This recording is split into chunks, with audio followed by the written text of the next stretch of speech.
Hello and welcome to another episode of the Low Budget Review Show. I'm your host, Eric Smith. At the time of this recording, we're just a few days away from October, and you know what that means? It's still September.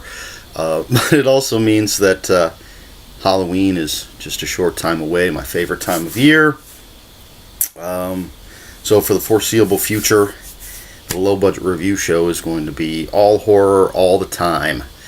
And starting with today's book, which is The Summer Job by Adam Cesare. I believe that's how you pronounce his name. And this is from Sam Hain, the great publisher of all things horror. Well, that's not really true at all. But anyway, I love Sam Hain. And I really like this book. So it's The Summer Job. And this book is about Claire, who's a college graduate, but still kind of stuck in that space between still being kind of a kid and being a grown-up. She works as a waitress, has kind of a douchebag boyfriend, and she has a dyed streak in her hair that's she's letting grow out, which sort of symbolizes, I think, that transition she's trying to make between who she was and who she is. So what happens with Claire is that she dumps her boyfriend and she loses her job through no fault of her own. So she needs work. And she finds a summer job. Wow, that would make a great title. Anyway, she finds a summer job in working at a hotel, the Brant Hotel in Mission, Massachusetts, which is a little tiny town that she's never heard of. So she and her friend drive up to Mission to check out the job opportunity. And when her friend just kind of leaves her there stranded, she takes the job. And because this is a horror novel, things aren't quite what they seem. This has that sort of... Oh, it's not even sort of. It definitely has that quaint small town hiding a deep dark secret thing going on. The people that work at the Brant with Claire give off a strange vibe, and things aren't quite what they seem. And there's a group of young adults who party out in the woods, and there's some things going on with them. They aren't quite what they seem as well. Pretty much nobody but Claire is quite what they seem in this book. So that's basically what's going on. Claire's got to figure out what all the weirdness is about. Excuse me. Anyway, so that's the summer job. This is the second book by Adam Cesare that I've read, and they've both been quite good. I like his writing style. It's very clean and simple. Not a lot of bells and whistles. Bells and whistles aren't always a bad thing, but this is just straightforward, good horror. It's creepy. He keeps the mystery going. And the thing that it reminds me of most, the one thing that kept coming to my mind when I was reading it, is the old 70s made-for-TV movies that I used to watch when I was a kid. Even the job, even the name, the title of the book, The Summer Job, just sort of calls back the memories of those movies. And back in the 70s, there were some great made-for-TV horror movies. You had Trilogy of Terror, which gave us one of the most iconic killer dolls. I recommend that to anybody who hasn't seen it. Trilogy of Terror. It's based on 3 stories by Richard Matheson. Duel, which I believe was Steven Spielberg's first full-length movie. It's also based on a story by Richard Matheson. The original Don't Be Afraid of the Dark. That movie scared me so much when I was a kid. And the original Salem's Lot, made for TV. But even closer to home for this kind of story, you've got Satan's School for Girls, The Initiation of Sarah, plenty of others I don't remember the titles of. And I think I saw a lot of maybe 70s Euro movies when I was a kid. Of course, we didn't have cable. Everything was just on TV, so I couldn't tell you if it was made for TV or if it was something that was theatrically released. And I just happened to see it on TV. But they all had these, not all, obviously not everything I mentioned, but this type of movie that is reminiscent of the book, all had these kind of your sort of innocent people going to a small town or going to a sort of an isolated situation, and there's that cover of the sweet, innocent, bygone day kind of thing, Mayberry, USA kind of thing, but just underneath is that lurking darkness, that evil that's eventually going to get to our innocent protagonists. Not that Claire is an innocent. She was a kind of a punk rebel girl in high school, called Silverfish, and there's a bit of Silverfish still in her. There's a lot of sort of going back and forth between Claire and Silverfish as she's going through these events. Again, trying to break away from who she was, become the person that she wants to be.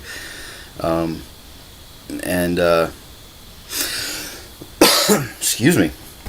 It's the changing weather. Let's just blame that on my cough.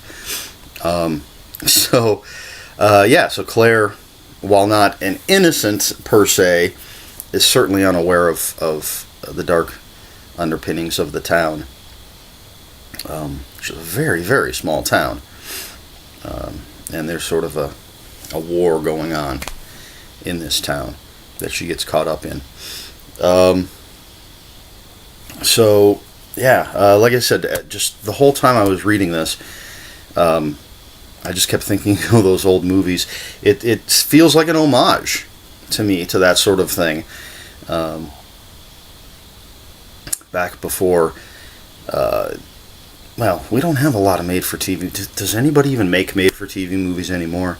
Except the Sci-Fi Channel, places like that. And they all just seem to be flash, and more flash than substance. But back then it was, they didn't have the special effects. They certainly didn't have the budget. So story was supposed to be the most important thing. Like I said, back then, Trilogy of Terror, fantastic. Well, anything written by Richard Matheson is going to be great. Don't Be Afraid of the Dark. Not a fan of the remake. Absolutely loved the original. Haven't seen it in decades, probably. But as a kid, it was terrifying. A lot of these movies, when you're a little kid, are just freaky. And that's the feeling I got from this. There's some, there's one particular scene after Claire goes out partying in the woods with those young adults that are out there, and she wakes up back at the hotel and she's still really, really drunk, and there's just this sort of, she starts wandering through the hotel and tripping through the hotel, physically tripping, not necessarily, on drugs tripping. And she keeps having quick little blackouts, and it's this very surreal scene. And she sees some things. She's not sure if what she saw was real or if it's all just in her head. And it's not until later that she even really remembers what she saw and kind of starts putting things together, because she really wants to believe it's just in her head. But it's a horror novel from Sam Hain, so we know it's not in her head. There's a great prologue. Just punch you right in the face kind of thing that will tie in later in the book, because it has nothing to do with Claire. It's just one of those little, again, very much like those movies from the 70s that I used to watch, where you've just got this, boom, here's this little bit, something crazy happens, and then we're just going to forget all about that until our story. But don't worry, it's going to come back. So there's a just a slow burn kind of read. It's not a slow read, and there's a lot of stuff going on, but it builds. It's one of those stories that builds nicely, and hopefully will freak you out. Unfortunately, I'm not that kid from the 70s anymore, who is literally frightened, but I'm able to kind of remember those feelings, so I get a little visceral thrill, and this book definitely brought that up. As I said, it seems to me, I can't say for sure, seems to me to be an homage. The other book that I read by Adam felt to me to be an homage to B horror movies. That was Video Night, another book I would recommend. Definitely someone I'm gonna pick up the few other things that he has out there available at the moment, and I'll be eagerly awaiting his next book, because, as I said, the two that I've read have been really good, and I definitely want to see what he's going to do next. Very good writing, very good story, good characters, even though we know, or at least we think we know, what the characters are about, they can still surprise us a little. And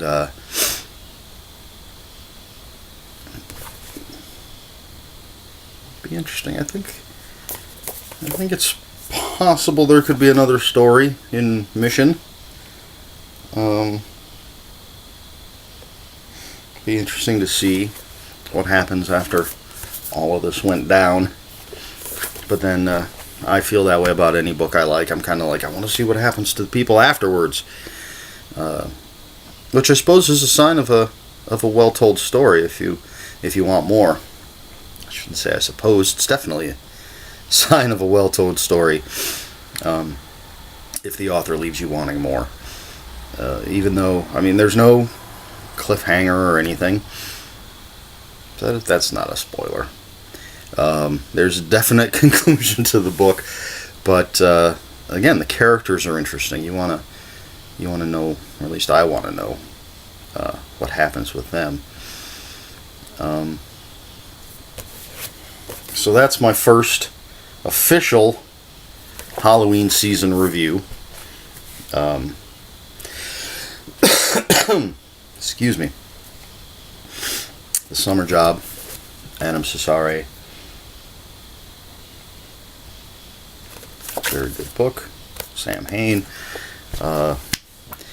So it's something you should pick up and read, especially during Halloween. Get it on a nice, maybe windy night, a little stormy.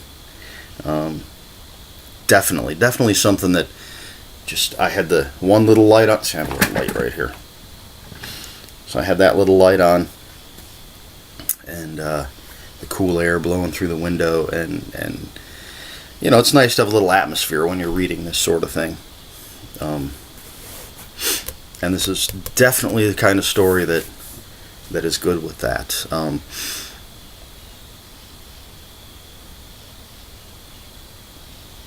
Thinking about video night now. It's a completely different kind of story, which is good. I like it when an author, well, let me put it this way. There are a few authors I've read who, in my experience, tell the same story over and over and over again. One in particular, I read 3 of his books, and I read 4 of his books. The first one was great, loved it. The second one was good, and it was different than the first one, but then the next one I read, they were all the same as that second one that I read. It was like the same story, just being told with different characters in a different location. As a matter of fact, we're going to play a little game. Let's see if you can guess the author when I describe 3 of the 4 books that I read by this author. And maybe he's done other stuff, I don't know, but after those 3, I didn't read anything else by him. But anyway, this is the basic plot. 3 out of 4 books that I read by this particular author. See if you can tell me who it is. Prologue. 100 years ago, there's a kid being picked on by his peers, and something happens, and that kid dies. Cut to the present day. A new family with a young kid moves into town. That kid becomes possessed by the spirit of the dead kid from 100 years ago. That's it. That's basically the plot of 3 out of the 4 books I read by this particular author. Again, he's got tons and tons of books. This is a pretty big author, and they could be different, but 3 out of 4 is not a good record. Not going to get me to keep reading his stuff if everything's going to be the same. But anyway, the point was, so far what I've read from Adam Cesare, both completely different, both sort of evoke different things when reading them. Video night, like I said, more like a B horror movie, very exciting, and a lot of action, and this much more of a creepy feeling, kind of makes your skin crawl, makes you want to look behind you every once in a while, make sure there's nobody back there. It's a good thing I read with my back to the wall, although I've seen things come through the wall in movies. But yeah, it's a good creepy book. Like I said, very well written, and I look forward to seeing what he does next. That's my rambling review of The Summer Job, Adam Cesare. And so I say pick it up. As always, I will have a link for this in the description below. If you have any corrections, comments, questions, or if you can identify the author from the books I described, all in one, please put all that in the comments below. Please like, share, and subscribe. I will be back next time with another horror novel, and I'm reading a bunch of Sam Hain, since it is the Halloween season coming up. Unless I have to fill in, because I haven't finished what I'm reading by the time I record my next review, it should be Sam Hain books for the next 3 or 4 or 5 reviews. So there you have it. Enjoy the last couple days of September, and then we're into October and Halloween, the best time of the year. And until next time, read more books.